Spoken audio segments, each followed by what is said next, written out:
Buena jornada, ¿cómo les va? ¿Cómo están? Bienvenidos a Agenda Abierta. Hoy vamos a tener dos temas principales y otros hechos que van generando noticia también los vamos a sumar a este programa, ¿sí? En Chile, preguntamos, rapidito, expreso, cortito, al pie, ¿el presidente Sebastián Piñera propone parches cosméticos en vez de soluciones? Primer interrogante. Y en Perú también nos esforzamos para preguntar de una, ¿hay una correcta marcha institucional de los poderes del Estado? Porque es difícil enmarcar en una sola pregunta toda la coyuntura política de Perú. No es de ahora lo que están pasando, tienen una historia reciente de los últimos 30 años en la política del país plagada de corrupción. Así que no es fácil lo que está pasando allí. Tenemos presencia en Twitter y en Instagram. Súmese, vamos a arrancar. Una delegación de la Comisión de Derechos Humanos de Naciones Unidas llegó a Chile para iniciar el proceso de investigación en torno a las denuncias contra la represión de la fuerza pública ejercida contra manifestantes pacíficos.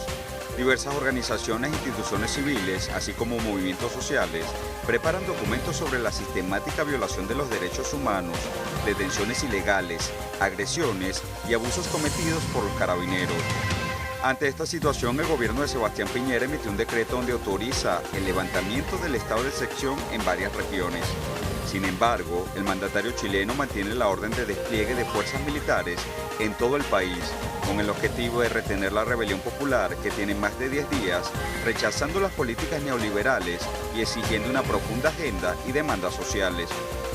Con la realización de la marcha más grande de Chile, el pueblo de ese país austral aseguró mantenerse en protesta, situación que puede haber originado que Piñera solicitara la renuncia de su tren ejecutivo. Esta mañana en Agenda Abierta revisaremos datos actualizados de la represión de carabineros, así como la profundización de la presión contra el gobierno ejercida por la presencia de la ONU en el país.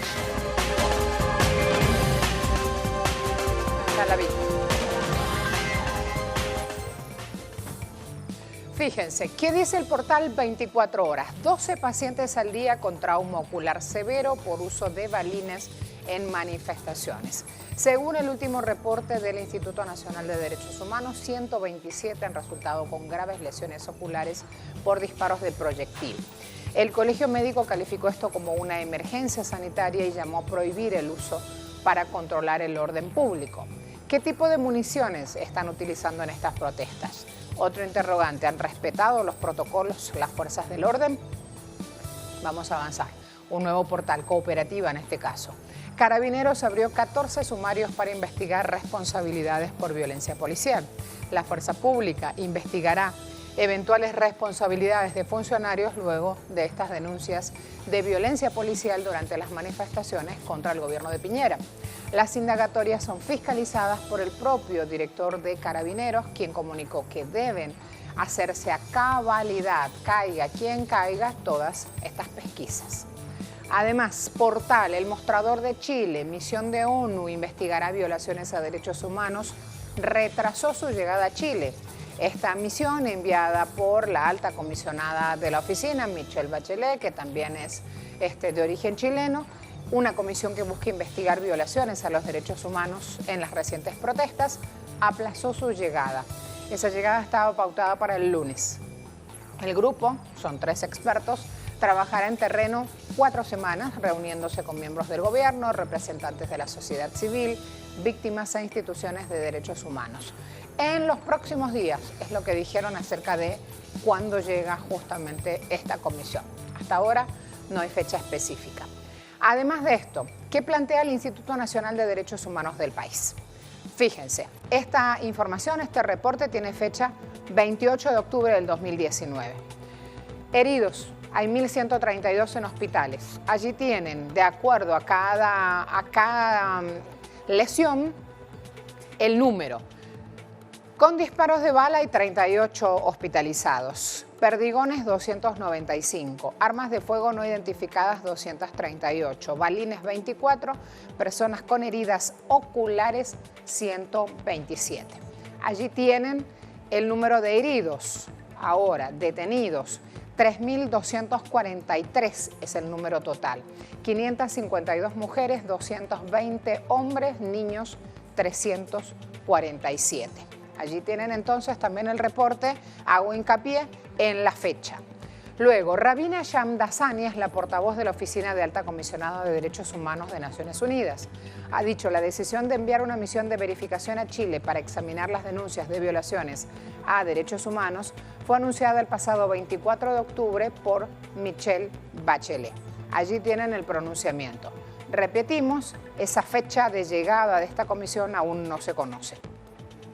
Pero hay otra comisión que en Chile está trabajando y es la Comisión de Derechos Humanos y Pueblos Originarios de la Cámara de Diputados, que ha emitido esta declaración. Esta comisión condena las graves y masivas violaciones a los derechos humanos cometidas por agentes del Estado durante las legítimas manifestaciones sociales ocurridas en los últimos días. Repudia también los obstáculos para impedir investigaciones legalmente mandatadas. Allí tienen entonces algunas de las voces.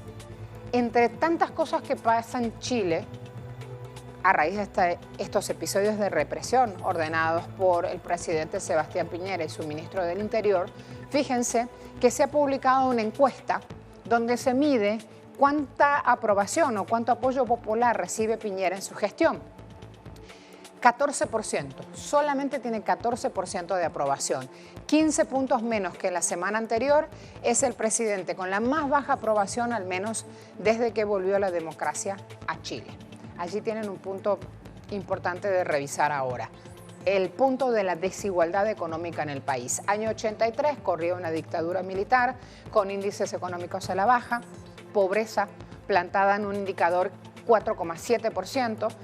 36 años después, el PIB, que se duplicó, ahora es uno de los más ricos de la región, pero la cuestión es que el porcentaje de pobres trepó al 35%. ¿Qué quiere decir? Que no se dejó de producir riqueza en Chile. El tema es que esa riqueza sigue cada vez más en manos de unos pocos. Fíjense, el 66% de la riqueza la acaparó el 10% del sector más adinerado del país.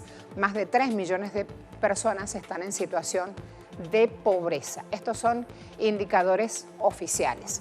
Ahí entonces la importancia de los hechos que estamos llevando en Chile. Podemos también sumar la pregunta en Twitter, donde estamos preguntando si justamente todo este cúmulo de acciones que pone en marcha el presidente Piñera sirve para algo.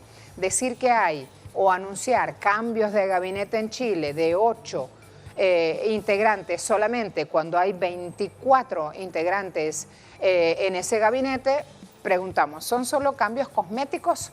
El presidente Piñera propone parches en vez de soluciones. A esta hora algo pasó que están enloquecidos, me encantan. Hay 371 votos, ¿sí? Piñera es igual a Trump, dice el 38% de las personas que respondieron nuestra pregunta. ¿Qué son parches cosméticos en vez de soluciones? Responde sí el 54% y no el 8%. 371 votos a las 8:04 de la mañana estábamos subiendo este interrogante, o sea que no hace todavía media horita que está puesta en el universo Twitter. Fíjense, la desigualdad en Chile, hay que decir, está consagrada por una constitución que se ha promulgado en la dictadura de 1980. Así que cuando vayamos a plantear el análisis aquí, vamos a ver justamente la necesidad que alegan los sectores sociales de cambiar esta constitución, en qué está basada. ¿Por qué hoy en Chile lo plantea así la ciudadanía? Como una necesidad y como una exigencia. Pausa rápida desde aquí, ya volvamos.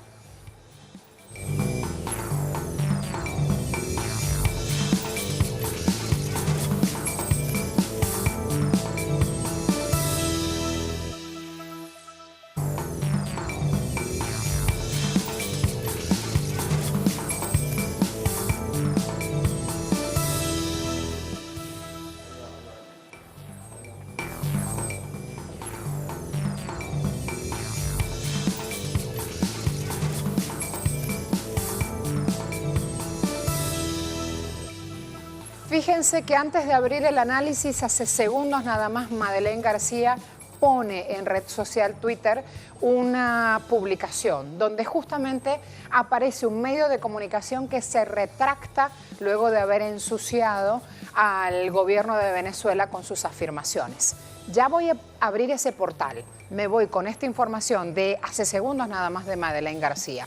La Tercera, que es un medio de comunicación en Chile, publicó una información. La información, que está entre comillas, quiere decir que esto lo puso así, tal cual, literal. La información. Según fuentes de inteligencia, se detectó la participación de venezolanos y cubanos en las manifestaciones. Dice Madeleine García, luego que la Tercera de Chile derrama la mentira, ahora se retracta. Un error del que nos hacemos cargo, dice ahora la Tercera. Se pregunta, ¿intencional? Y la respuesta que agrega es sí. Fíjense, por favor amplíen allí, fíjense cómo la Tercera en el tuit va. Según fuentes de inteligencia policial, se detectó participación de cubanos y venezolanos en manifestaciones. Siguiente publicación. Aclaración sobre artículo publicado por la Tercera. Un error del que nos hacemos cargo. Ya lo voy a ampliar, me está esperando nuestro invitado. Alejandro Navarro Brain, senador de Chile, presidente de la Comisión de Derechos Humanos. De inmediato vamos a hablar con él, la importancia de lo que está pasando en el país, en una sociedad que exige y dice que necesita un cambio de la Constitución. En eso viene trabajando justamente. ¿Cómo le va, diputado? Buen día. Aló, buen día. Gracias por atendernos. Bien, y acá. Un rol vital el que está ejerciendo por estos días la sociedad chilena, reclamando en las calles un cambio de su Carta Magna, herencia de la dictadura pinochetista. Planteaba aquí en el análisis por qué, cuál es la necesidad y cuál es la exigencia del pueblo chileno. Estas manifestaciones que superaron el domingo los 2,5 millones de personas en todo Chile, la marcha más grande realizada en toda la historia de Chile, han manifestado una sola idea, fuerza, que se repite en la boca de millones. Fin a la desigualdad, fin al abuso. Queremos dignidad, queremos que se nos respete, queremos vivir dignamente, nos sentimos abusados por el sistema. Hay una crítica al sistema económico, hay una crítica al modelo neoliberal, que es un modelo de concentración de riqueza. Chile ha crecido. Chile es el país de mayor ingreso per cápita de América Latina, $25.000 per cápita. Sin embargo, ese crecimiento que Chile ha tenido en 30 años no se ha distribuido y el 70% de los chilenos gana un sueldo que no le alcanza para vivir, con la salud privada, pagando por su salud, pagando por su educación, pagando tarifas de servicios básicos, electricidad, luz, gas, a precios los más altos de América Latina. Entonces, este estallido social, este tsunami social, lo que está demandando es un cambio de fondo. Ya no quieren leyes, no quieren parches. La gente no quiere un subsidio del Estado, que le parchen la pensión.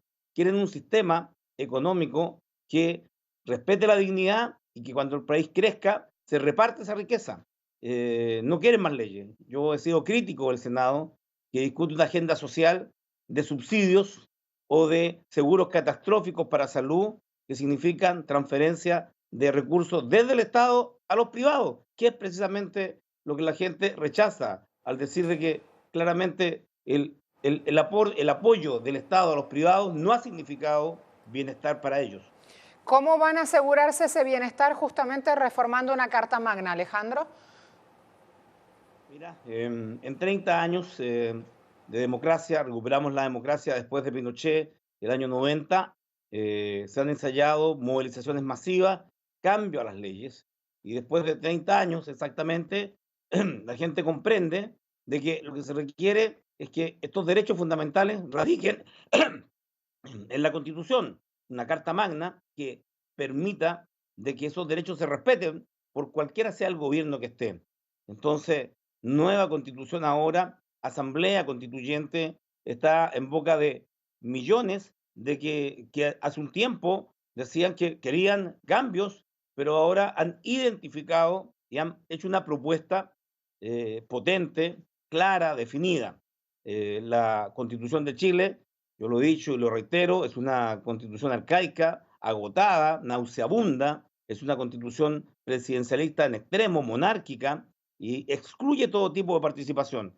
La Constitución de Chile es la única constitución de toda América, incluyendo a Canadá y Estados Unidos, que no reconoce a sus pueblos originarios. No existen los mapuches, no existen los pehuenches, los rapanui, los aymara. Esa es la constitución que tenemos, una constitución donde el derecho a la propiedad privada se sanciona cuando tú rompes la propiedad privada, se comete un delito con más pena que la vida. O sea, pagas más años de cárcel cuando un daño a la propiedad privada que cuando hay un asesinato.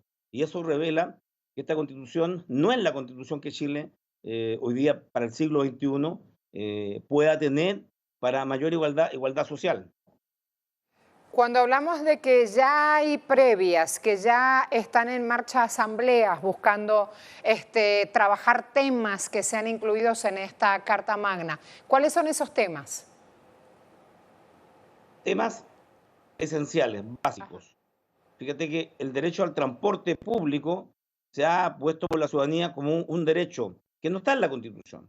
El derecho a la salud, el derecho al trabajo, el derecho a la educación, el derecho a la vivienda, están en la Constitución. Sin embargo, el transporte público no está. Y cuando no hay transporte público garantizado, o transporte público es muy caro, como ocurre en Chile, tenemos los precios más altos del transporte público también de toda América Latina, tenemos muchos récords que no quisiéramos. Esos derechos fundamentales no se pueden cumplir. La gente quiere también igualdad en acceso a la salud. Tenemos dos sistemas de salud en Chile, uno privado y uno público. El público adolece, es increíble, a pesar de ser un país que ha crecido económicamente, y está en la OCDE, el Club de los Ricos, nuestros hospitales no tienen los insumos adecuados.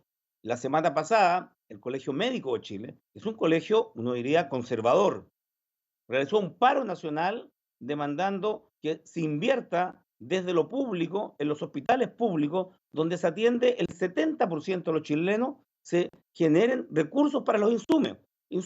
En Chile tú puedes comprar insumos. Lo que sucede es que el aporte del Estado del PIB, del Producto Interno Bruto, está en el público en el 4%, en el privado 3%, suma 7%. Claramente el aporte del Estado sigue siendo insuficiente y las listas de espera en Chile suman los 2 millones de personas. Entonces, un elemento esencial de la gente en esta demanda es acceso a la salud. Hay 2 millones de personas en lista de espera. Hay 36.000 niños esperando una operación quirúrgica o una atención de un médico especialista. Y el año pasado, el 2018, en Chile, fallecieron más de 11.000 personas sin tener la posibilidad siquiera de acceder a una consulta de un médico especialista o acceder a una operación quirúrgica. Más de 11.000 personas en un solo año se murieron sin que el sistema les pudiera brindar siquiera la opción de ser atendidas por un médico especialista o operadas quirúrgicamente. Está también el sistema de pensiones, las AFP, administradora de fondos de pensiones. Es una creación de José Piñera, el hermano del presidente Piñera, en el año 90, y que administran los fondos de los trabajadores. ¿Cuánto? 235.000 millones de dólares. 235.000 millones de dólares en manos de un grupo de empresas que hace lo que quiere, decide dónde se invierte, financia lo que quiere financiar. Es decir, parte importante del sistema financiero en Chile se mueve por la plata de los trabajadores sin que haya ninguna representación de los trabajadores en la administración de esos recursos, y esos recursos que administran prometieron pensiones equivalentes al 70% del sueldo. Es decir, tú ganabas 100, la promesa fue la pensión cuando ya cumplas la edad, 60 años mujeres, 65 los hombres, va a tener el 70% de tu sueldo actual. Esa promesa no se ha cumplido y en promedio los sueldos de las mujeres están en el 18% y el sueldo de los hombres alcanza al 23-24% de reemplazo, la tasa de reemplazo. Por tanto, tenemos pensiones miserables. Los ancianos, los 2,5 millones de jubilados y pensionados que tenemos en Chile, padecen diariamente penurias. La tasa de suicidios en adultos mayores va en aumento en Chile frente a esta situación de abandono con pensiones miserables, aun cuando hay miles, cientos de miles de millones de dólares allí en el sistema que no tiene posibilidad de ningún acceso los trabajadores. Es más, el poder de las AFP en Chile es un poder económico que es utilizado políticamente.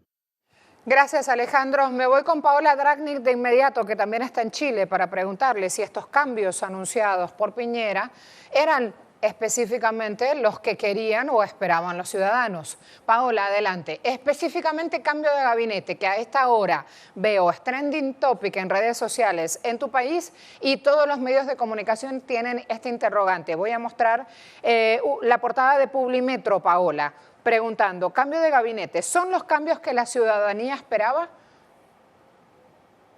¿Cómo estás, Marcela? Buenos días. Buen día. Un saludo a todos. Bueno, como bien decía el senador Navarro, son medidas que no escuchan las demandas profundas de la gente. Ese cambio de gabinete, podríamos decirlo en la jerga periodística, es una suerte de sillita musical. Hay nombres que para ustedes son nuevos, pero para que los chilenos son nombres muy conocidos. Carla Rubilar, hoy día vocera de gobierno, era la intendenta de la región metropolitana, es decir, ella estaba a cargo justamente del manejo de las situaciones complejas dentro de esta región, entre ellas, por ejemplo, el transporte. Carla Rubilar, diputada que hemos conocido hace muchos años, ahora es la vocera de gobierno. Entonces, más bien hay un enroque de figuras y tampoco se sacan a los ministros más polémicos, que en este caso Marcela Cubillos, la ministra de Educación, y Jaime Mañalich, el ministro de Salud, continúan blindadamente en este gabinete. Ahora, la pregunta, a lo mejor un poco de especulación, pero si hubieran hecho cambios profundos en el gabinete, probablemente la gente tampoco estaría muy conforme, porque las medidas que anuncia el presidente Sebastián Piñera en esta agenda social no modifican el modelo, no tocan el modelo. Es decir, todas estas soluciones, como bien explicaba el senador, este seguro catastrófico de salud, no modifica la salud en manos privadas, sino que da dinero del fisco para solventar los gastos de las enfermedades catastróficas, pero que va a manos privadas.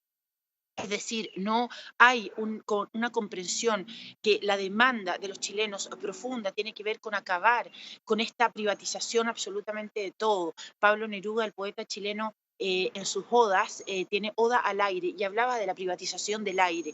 En Chile prácticamente es lo único que hoy día falta por privatizarse, porque hay que recordar que es el único país en el mundo donde los ríos, los afluentes naturales, Marcela, las napas subterráneas se compran y se venden dentro de la bolsa y se hacen remates. Claro, de derechos de agua, es derechos de usufructo, pero ¿qué trae un río si no es agua, digamos? Entonces, son estos eufemismos los que terminaron por hartar a los chilenos. Y sin ser tan técnica, pero creo que es importante decirlo, Chile también es uno de los pocos países del mundo donde existe una figura financiera.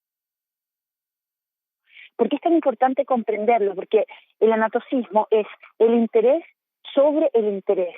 Volviendo, cualquier deuda, por más pequeña que sea, una deuda alimenticia, porque hoy día los chilenos compran la comida en el supermercado con tarjetas de crédito de ese supermercado. Esa deuda pequeña de un mercado para comer el mes puede convertirse en una deuda que te deja viviendo en la calle por esta figura del anatocismo, porque es un interés sobre el interés que se convierte en una deuda exponencial que ningún asalariado va a poder pagar nunca. Entonces el chileno que disfruta de la adquisición de un bien o de un servicio, aunque sea básico, a través del crédito, si no paga una cuota, inmediatamente entra dentro de esta dinámica y su salario simplemente no alcanza y se empiezan a convertir en esclavos del sistema. Se entiende. Ahora, Paola, gracias. Voy a mostrar. No solo el cambio de gabinete, están diciendo los chilenos, como afirmaba Paola, no es lo que esperaba, porque no hay nadie que camine la calle acá, sino que todos veranean en los espacios top, en esas playas a donde los otros no pueden pagar en absoluto, ni siquiera la entrada, ni siquiera soñar que van a ir allí. Fíjense que aquí hay un punto muy importante. Cuando yo a nuestro invitado hice tanto hincapié en qué planeaban cambiar, nuestro invitado nos dijo que para ir a una nueva constitución hay derechos humanos básicos que no están contemplados. Entonces ese es el primer avance.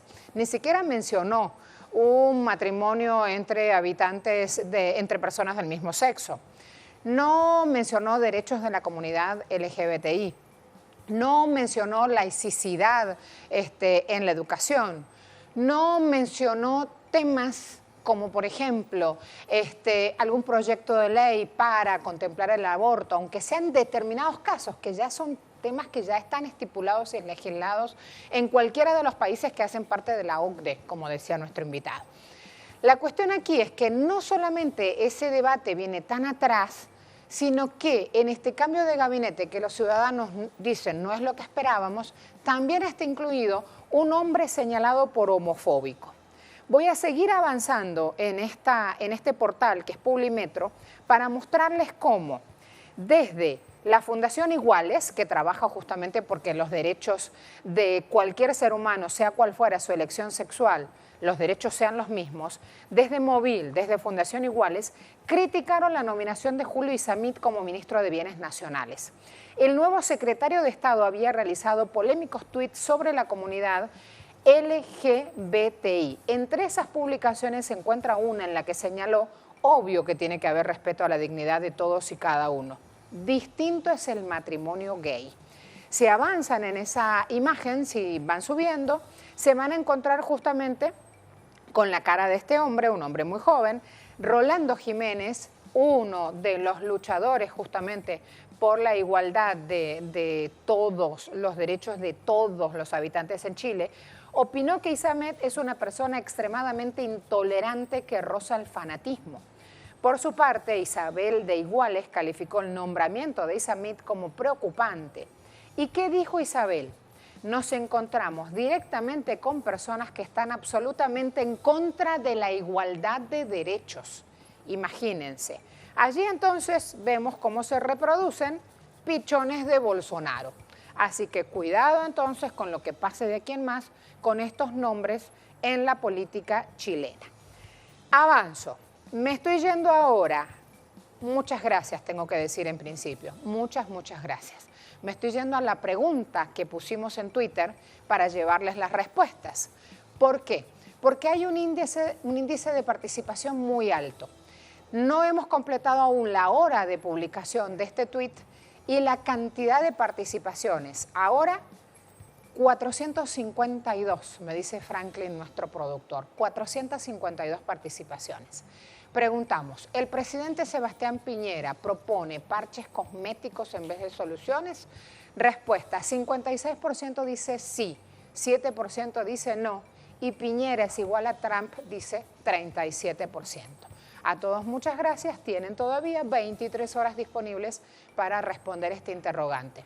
Una vez que cerramos esta jornada, hacemos el balance de la cantidad de participaciones y del contenido volcado en esas participaciones. Luego, ya que estamos en redes sociales, hay un tuit del canciller venezolano. Conversamos con el profesor Nick Stess y el equipo de Red Nation, hermanos indígenas de Estados Unidos, que están participando en el primer encuentro mundial de pueblos indígenas. Inspirados en el socialismo indoamericano de Mariátegui, hablamos de luchas y hermandad en nuestros pueblos.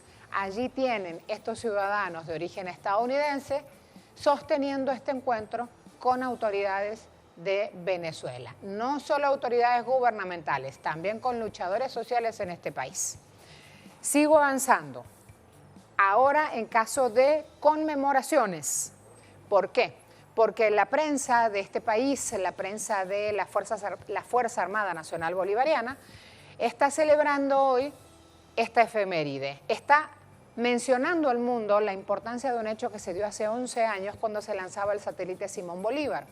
Un proyecto que tiene como objetivo, dice FAMB, facilitar el acceso de datos por internet, telefonía, televisión, entre otros, para garantizar una eficaz transmisión de la información y educación para el pueblo. Además, 29 de octubre se conmemora el Día Mundial del Ictus. Es una efeméride esta que impulsa la Organización Mundial del Ictus para informar, para llevar conciencia a la población sobre la importancia de mejorar la prevención frente a los accidentes cerebrovasculares. Término médico para estos accidentes, ictus, enfermedad causada por una disminución u obstrucción del flujo sanguíneo en el cerebro Y también con este día de conmemoración se busca evaluar cuál es la realidad médica, las necesidades de los pacientes y de su grupo familiar. Ese es el video que vamos a ver a continuación y nos vamos a ir a la pausa. ¿Saben qué se necesita para prevenir este tipo de accidentes? Por sobre todas las cosas, paz y bienestar en la familia. Por más que el entorno, por más que los políticos no piensen en nosotros, por más que cada día que agarramos la bolsa para ir a comprar al mercado veamos que no alcanza, tomemos aire, que hasta ahora no nos lo cobran, tampoco lo cobran en Chile, aprovechando esa frase de Paola, nuestra compañera allá.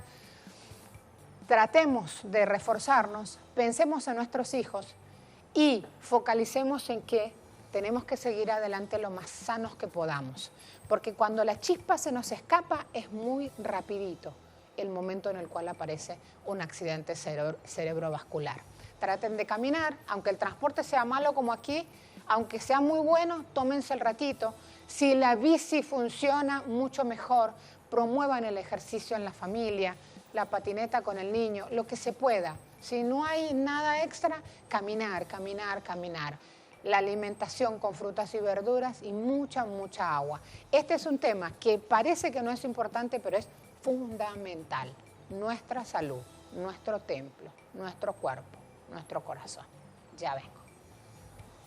Soy Brainy y vengo a contarte muchas cosas que te interesan sobre el ictus. ¿Sabes qué es un ictus? ¿Crees que a ti no te puede pasar? Le puede pasar a cualquiera. El ictus es una enfermedad cerebrovascular que limita o impide la llegada de sangre al cerebro, provocando un daño neuronal.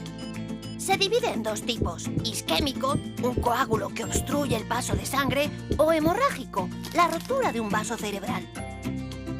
Las secuelas que provoca son diversas y pueden ser alteración de movilidad, dificultad en el habla o en la capacidad de comprender, problemas de memoria, lógica, cálculo, de motricidad, sensibilidad y coordinación, de visión y cambio en el carácter. Impacto social. El ictus es la segunda causa de muerte global, siendo la primera causa de muerte de las mujeres. Provoca 120.000 afectados al año en España. Una de cada 2 personas que sufre un ictus no se recupera.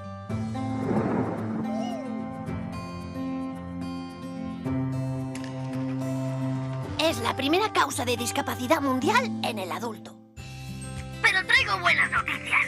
El 90% de los casos son prevenibles. Te daré algunos consejos. Cuida tu alimentación con una dieta sana y variada. Realiza alguna actividad física. Huye del sedentarismo. Para tener un cerebro sano, hay que tener un cuerpo sano. Elimina el tabaco y las drogas y modera el consumo de alcohol. Realiza chequeos periódicos, análisis, tensión, corazón. Tómate la vida con calma. Y por último, mantén tu mente activa. ¿Cómo identificar un ictus? Recuerda, los síntomas del ictus son bruscos y repentinos. Para detectar los síntomas de un ictus en una persona, debes de realizar los siguientes controles. Flacidez y parálisis facial, pide a la persona que sonría. Pérdida de fuerza o debilidad en un lado del cuerpo, pide que levante los brazos. Para detectar si tiene un problema de habla o de comprensión, pídele que responda a una pregunta sencilla. ¿Cómo te llamas? Otros síntomas son visión doble o pérdida de visión, dolor súbito y muy fuerte de cabeza, o problemas de equilibrio e inestabilidad. Con solo uno de estos síntomas hay que actuar. Llama a los servicios de emergencia. No hay que esperar a que se pasen los síntomas. Cada minuto cuenta.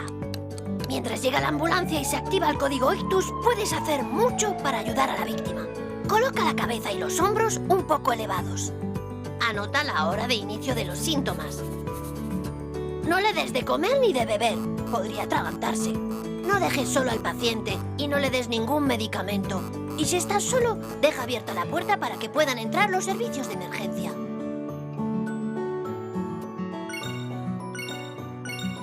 Una de cada 6 personas tendrá un ictus en su vida. En tus manos está evitarlo. En tus manos está ayudar. ¡Cuéntalo!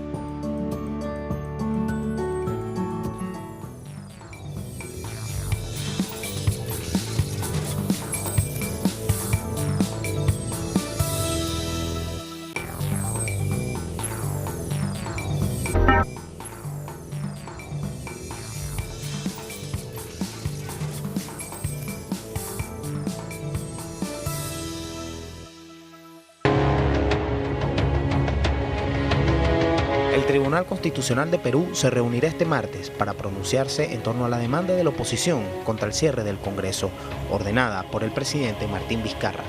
Por primera vez en la historia política de ese país, el Tribunal Constitucional deberá resolver una disputa como el cierre de un Congreso.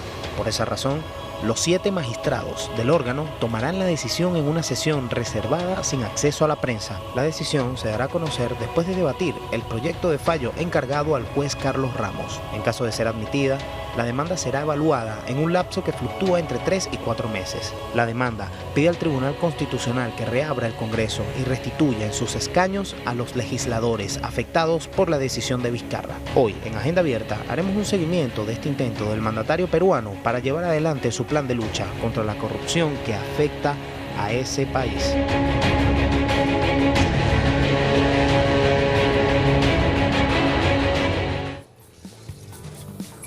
Fíjense correo, Blume sobre Congreso disuelto. Es probable que mañana mismo tengamos la decisión.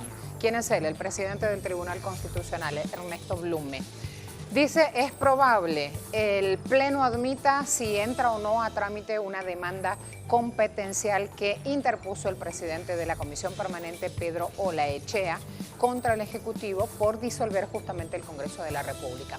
Y dijo, el defensor del pueblo, Walter Gutiérrez, presentará una comunicación a este tribunal acerca de esta posición, de cómo se muestran ellos en contra de esta decisión o de esta orden firmada por Vizcarra. Avanzo, me voy con otro portal en este caso, Perú 21. Esta semana excongresistas perderán su inmunidad parlamentaria, nadie quiere eso. Los miembros del Congreso disuelto ya se ven encima esta situación política y el 30 de septiembre pasado han vivido una verdadera tormenta allí. Los casos de parlamentarios que tienen un proceso en curso, Moisés Mamani, por ejemplo, acusado por una aeromoza de un caso de abuso sexual, para no describir como describe aquí lo que pasó. Yesenia Ponce está acusada de mentir en su declaración jurada de hoja de vida respecto a sus estudios. La fujimorista, la bancada fujimorista con Joaquín Dipas también está muy preocupado. El Poder Judicial le había pedido que levanten la inmunidad por una condena de 5 años. Tiene un delito de colusión pendiente por haber sobrevaluado la compra de un terreno cuando era alcalde de Pichari. Cada uno tiene como su deuda ante la justicia. Le sacan ahora la inmunidad parlamentaria y ahí se vienen más problemas. Jaime Herrera hasta ahora con actualización de los hechos. Jaime.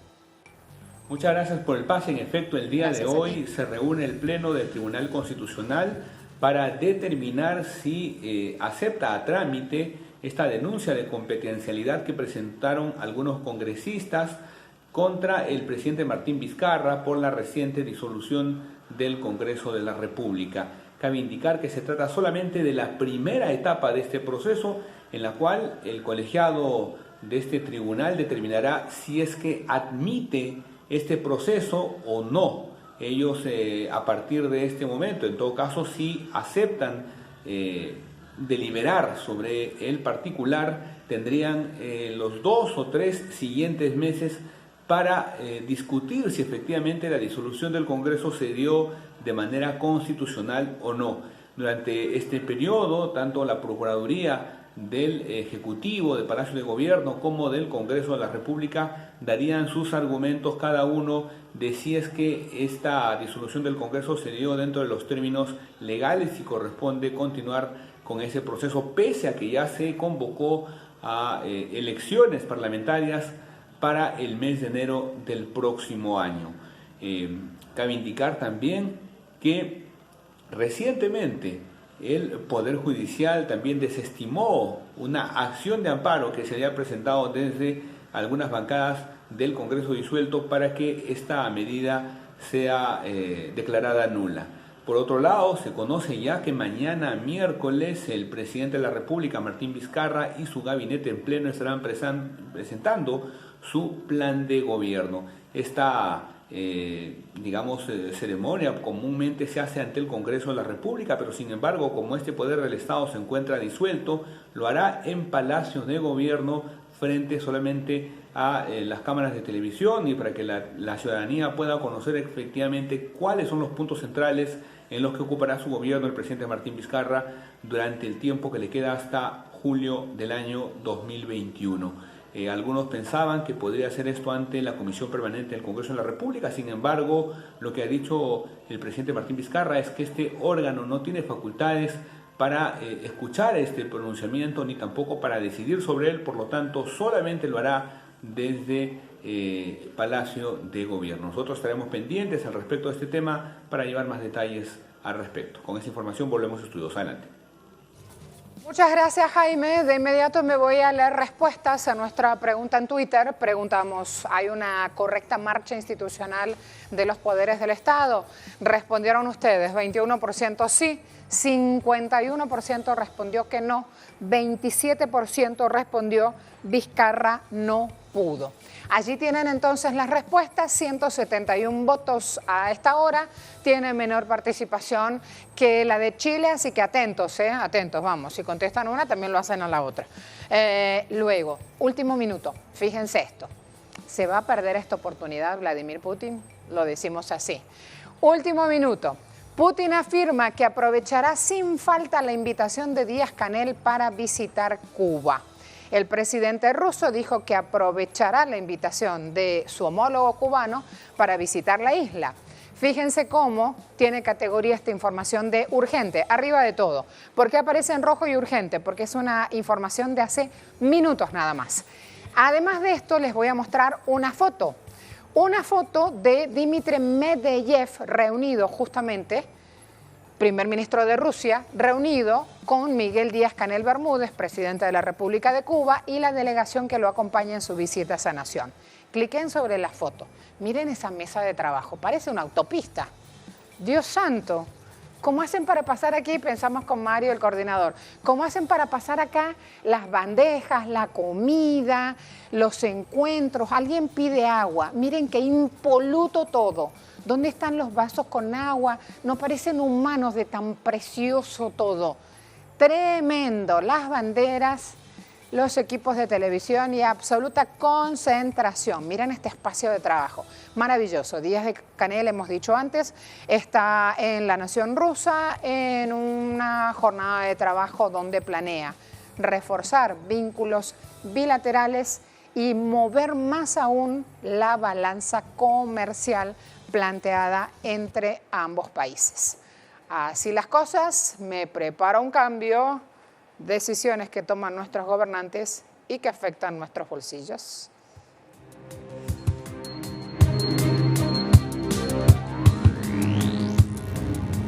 En Argentina, la fórmula del Frente de Todos, representada por Alberto y Cristina Fernández, venció en primera vuelta a Juntos por el Cambio, la organización política que comanda Mauricio Macri. Una vez que ganaron y en primera vuelta, ayer mismo se dio un encuentro en Casa Rosada entre el presidente electo y el presidente en funciones. Hay serios retos que afrontar. El FMI saludó a Alberto Fernández por su triunfo. Hay una crisis económica propiciada justamente por esta administración de Macri. Hay una crisis económica donde el componente fundamental aquí y la verdadera espada de Damocles es el FMI. El presidente Mauricio Macri finalizará el próximo mes de diciembre su mandato con datos negativos en torno al índice de pobreza. De acuerdo al Instituto Nacional de Estadísticas y Censos, el INDEC, la pobreza en el país alcanzó el 35,4% de la población durante el primer semestre de 2019, un repunte de 9,7 puntos en contraste con el año 2017. En cuanto a la tasa de desempleo, mientras el presidente Macri recibía en 2015 un 5,9% de desocupados, en el segundo trimestre del 2019, el paro en el país subió a 10,6%. Asimismo, con la crisis de la administración de Cambiemos y la inflación, el salario mínimo equivalente en dólares estadounidenses pasó de 600 en 2015 a 290 en 2019, afectando el ingreso básico de la fuerza obrera. Otro punto negativo de la gestión del macrismo ha sido la devaluación monetaria, pues en 2015 se necesitaban 9,84 pesos para adquirir un dólar y en la actualidad se requieren más de 60 pesos. También el gobierno argentino saliente aceleró el proceso de adquisición de deuda desde el 52,6% del Producto Interno Bruto en 2015 al 80,7% en 2019. Particularmente el macrismo recurrió nuevamente al Fondo Monetario Internacional mediante un crédito stand-by por 57.000 millones de dólares, que ocasionó recortes en la inversión pública. En total, la deuda pasó en solo 4 años de 240.000 millones de dólares a 337.000 millones, mientras que la capacidad industrial del país bajó en el periodo de 71,4% a 62,7%.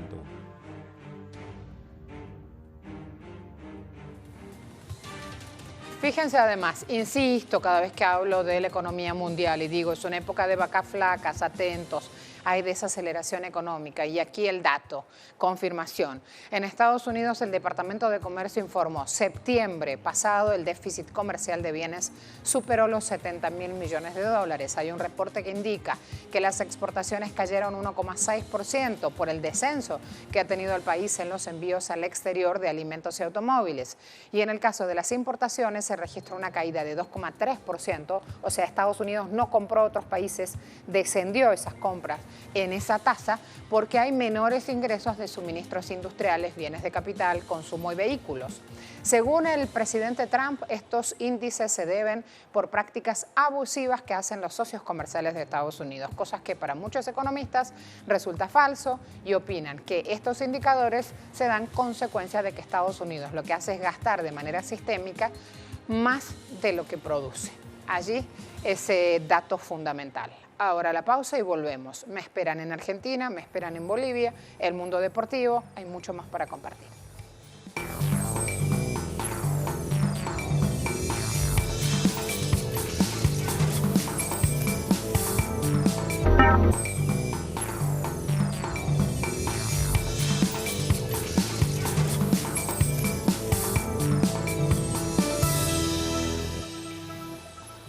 A continuación, dos publicaciones en Twitter que también levantan temperatura. Fíjense esto, y de lo bueno y de lo malo me refiero. Diego Armando Maradona saluda el triunfo de Evo Morales en Bolivia y recuerda el tren del Alba cuando conoció al entonces candidato rumbo al no al ALCA de Mar del Plata 2005. Qué lástima, no está el audio, qué lástima que no tengamos esto, porque estas palabras de Diego fueron muy bonitas y muy sentidas. Así que lo intentamos a ver o no tiene audio. Ok, es muy cortito, se los prometo en un envío anterior o ya le doy RT por allí, retweet para que lo tengan presente. Pero está sintetizado acá por Juan Manuel, que es periodista también, el discurso, lo que dijo Maradona.